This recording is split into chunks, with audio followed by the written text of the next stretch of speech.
জন্য শেরে বাংলায় ফজলুল হক এখন ঘরে ঘরে তৈরি হয়ে গেছে। মাওলানা ভাষা নিয়ে এখন দেশের ঘরে ঘরে আছে। অধ্যাপক গোলাম আজম ভাষা সৈনিক এদেশে এখন ঘরে ঘরে তৈরি হয়ে গেছে। সুতরাং আমার বাবার সময় ওদের যদি এত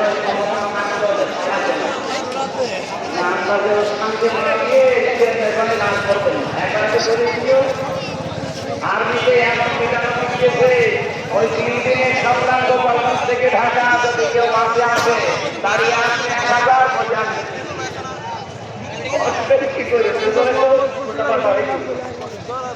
এখানে এরকম মুস্কান যায় কেউ পাবেন না দেয় যদি ওনারা পর্যন্ত যারা আছে তারা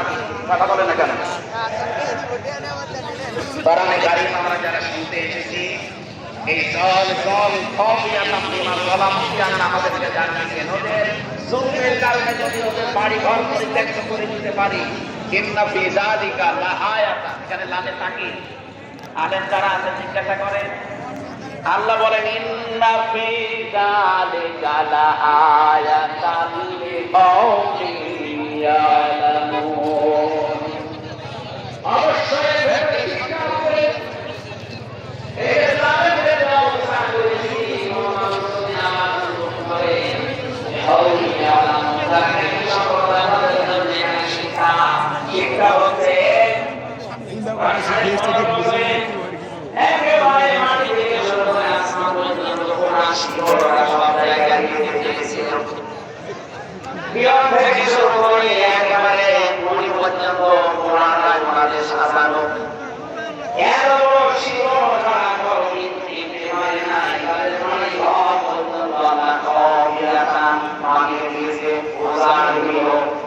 পরিত্যক্ত